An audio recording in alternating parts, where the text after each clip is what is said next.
Bonjour à toutes et à tous, vivantes, vivants. C'est en quelque sorte une sorte de vidéo de Noël que je vous propose. Allez, pour toutes celles et ceux qui un jour ont regardé le ciel étoilé en rêvant de liberté, de solidarité, de justice, d'équité, qui ont chanté par exemple Pueblo Unido Jamás Será Vencido un après-midi dans la rue, mais se sont réveillés le lendemain matin isolés, impuissants et désespérés. Et il fut un temps où nous étions tellement gilets jaunes. Nous étions dans les rues, sur les ronds-points, criant notre colère, brandissant nos revendications. Nous voulions justice, nous voulions dignité, nous voulions être entendus. Mais aujourd'hui, parfois, je regarde en arrière et je me demande à quoi cela a-t-il servi. Les routes sont restées les mêmes et le système, il est resté le même. Et nous, nous avons été dispersés. Nous étions comme des joueurs, finalement, assis autour d'une table où tout était truqué. Les règles, elles étaient fixées par d'autres. Le maître du jeu, c'est un tricheur professionnel, souriant et cynique. Et nous, nous avons passé notre temps à crier qu'il trichait. Mais soyons honnêtes, à quoi bon crier, hein? Pensez-vous qu'un jour, il va changer les règles en notre faveur? Pensez-vous qu'il va se lever, il va reconnaître sa tricherie, du genre déclarer « Oui, d'accord, vous avez gagné, je reconnais, j'ai triché. » Non, ça, c'est pas comme ça. Ce système, il est conçu pour se nourrir aussi de notre colère. Il absorbe nos cris, il absorbe nos manifestations, il absorbe même nos revendications et il les retourne contre nous. Chaque barricade, chaque slogan ne fait que le renforcer. Ça fait partie du système. Tu te soumets, tu protestes, tu te soumets, tu protestes. Et à nouveau, c'est une logique implacable. Pendant que nous étions dans la rue, à prendre des coups, que faisions-nous réellement? Petit aparté, je tiens à préciser, et il n'y a aucun jugement moral là-dedans, que si je m'inclus dedans, ce n'est pas parce que j'étais sur les ronds-points, en fait. J'y étais pas ou pas beaucoup, ou seulement de façon sporadique. Mais moi, pendant ce temps, je créais des vidéos pour apprendre aux gens à prendre soin de leur santé, à s'émanciper, à s'autonomiser. Et c'était ma façon à moi de protester. Je crois toujours que c'est la seule valable. On va voir ça dans le reste de la vidéo. Alors reprenons. Qu'est-ce qu'on faisait vraiment? Nous réclamions à un système corrompu de devenir juste, alors que sa nature même, son ADN, comme diraient les agences de communication à la mode, son ADN, c'est la corruption. Nous quémandions à ceux qui nous exploitent de bien vouloir nous traiter avec un peu plus de respect. Mais réfléchissons un instant. Pourquoi demander quoi que ce soit à un système qui nous méprise? Pourquoi attendre quoi que ce soit de maître du jeu dont la seule ambition est de nous écraser? L'autre jour, j'ai entendu par exemple une femme sur la chaîne YouTube Toxin qui criait sa détresse, sa colère et son incompréhension face à la justice de sa situation. Et je me souviens, à la fin de son interview, elle hurlait « Macron, bouge-toi les fesses, fais quelque chose pour nous ». Et son cri, il était poignant et sincère, il m'a profondément touché, mais il m'a aussi fait énormément réfléchir. Parce que soyons lucides, Macron, il n'est pas là pour ça. Il n'est pas là pour vous, pour nous, ni pour répondre à nos besoins. Il est un agent du système militaro-industriel, du mondialisme, du libre-échange débridé. Son rôle, c'est pas de réparer, d'écouter ou de construire. Son rôle, c'est de détruire ce qu'il reste de nos économies locales, de nos protections sociales, de nos solidarités, pour les soumettre aux diktats d'une mondialisation toujours plus brutale et inhumaine. Mais à cette femme et à toutes celles et ceux qui partagent sa douleur, j'ai envie de dire ceci avec beaucoup de délicatesse, parce que ça peut paraître violent, mais j'ai envie de lui dire, mais toi, bouge-toi les fesses, fais quelque chose pour toi, pour tes enfants, avec tes proches, tes voisins, parce que ni le système, ni Macron ne le feront pour toi. Ceux qui souffrent aujourd'hui, ceux qui crient leur soif de justice, j'ai envie de leur rappeler ce verset des évangiles. Heureux celles et ceux qui ont soif de justice, car ils seront rassasiés. Mais ce rassasiement ne viendra pas d'un dirigeant du système, ou d'une institution quelconque du système. Il viendra de notre capacité à nous relever ensemble, à bâtir des réponses collectives à nos besoins individuels. Il viendra de notre engagement à reconstruire avec nos mains, nos cœurs et notre foi dans le vivant. Mais la vérité, c'est qu'au quotidien, nous nous sentons seuls. Vous savez pourquoi?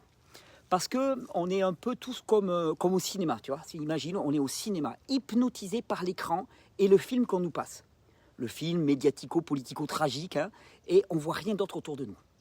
Vous avez déjà vu quelqu'un absorbé par son écran? Rien n'existe autour de lui. Il ne voit pas les richesses, les puissances, les potentiels. Il ne voit rien que son film. Et nous, on ne voit pas qu'à notre droite, à notre gauche, on a des voisins. Mais on a même une rangée devant nous qui toutes souffrent comme nous. Mais nous, paradoxalement, nous sommes collectivement seuls face à ce film. Et puis on va écrire des lettres au metteur en scène du film pour lui dire que ce scénario nous fait mal, qu'il doit changer ceci ou cela. Mais jamais on ne réalise que la seule solution, c'est de prendre la caméra et de tourner notre propre film, ensemble. Un film dont nous avons coécrit le scénario avec nos voisins de rang. Que nous sommes une salle entière qui souffre et qu'il suffirait de sortir de la salle de cinéma pour moins souffrir. Il ne s'agit pas de protester, il s'agit de sortir. Nos réponses ne viendront jamais de ce système corrompu qui déteste le vivant. Elles viendront de nous-mêmes, les vivants. Ce dont nous avons besoin, ce n'est pas d'attendre un miracle venu d'en haut. Il n'y a pas la vie en haut. La vie, elle est seulement en nous, dans nos cœurs, pas en haut. La vie est dans le cœur des vivants, nulle part ailleurs. Ensemble, dans nos quartiers, dans nos villages, entre voisins, amis, familles, nous pouvons reconstruire ce que ce système a détruit, c'est-à-dire la solidarité, l'entraide, l'autonomie. Et c'est déjà en cours, je le sais, mais tout est tellement morcelé, séparé, disloqué. Et le but du mouvement vivant, c'est de nous rassembler. Nous toutes et tous qui œuvrons déjà et sommes une véritable masse critique. Le tissu associatif bénévole qui tient toute la société française, les initiatives en tout genre qui œuvrent pour le vivant, mais sont invisibles sur le champ politique. C'est pas facile, mais c'est possible. Et moi je pense que c'est la seule véritable voie vers la dignité, la liberté et la vie. Alors le but c'est de changer de parti. Si nous faisions autre chose. Si au lieu de perdre notre énergie à dénoncer ce système, nous le quittions tout simplement. Ne plus jouer à ce jeu truqué, ne plus quémander, ne plus attendre. On ne détruit pas le système en s'y opposant, car il est infiniment plus violent que nous. On détruit ce système en construisant à côté, dans une forme radicale de non-violence. Imaginez un instant, au lieu de crier sur le maître du jeu, nous construisons notre propre table de jeu, d'où nous définissons nos propres règles, basées sur la justice, le respect et le vivant. Et globalement, c'est ça que j'appelle la sécession. C'est pas une guerre, c'est pas une révolte, mais c'est un départ. Une décision simple et claire. Nous ne jouons plus. Il y a basta. Il y a basta, comme diraient les Indiens du Chiapas. On construit à côté. Nous avons le pouvoir de construire un autre monde, mais pas en détruisant celui-ci, mais en créant un autre à côté. Un monde où nous produisons notre propre nourriture selon nos règles et notre éthique, libre de tous les poisons de l'industrie. Un monde où nous inventons des systèmes d'échange basés sur la coopération et non sur l'exploitation des ressources, qu'elles soient humaines, vivantes, minérales, etc.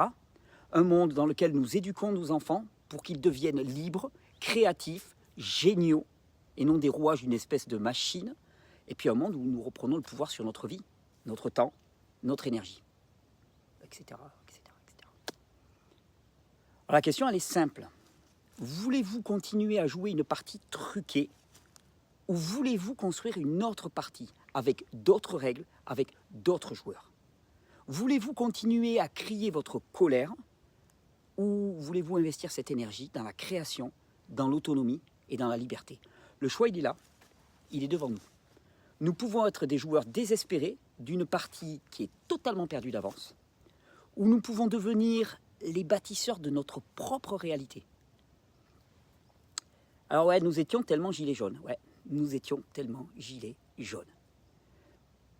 Mais aujourd'hui, nous savons que la seule solution, la seule vraie révolution, c'est de ne plus rien demander à ce système.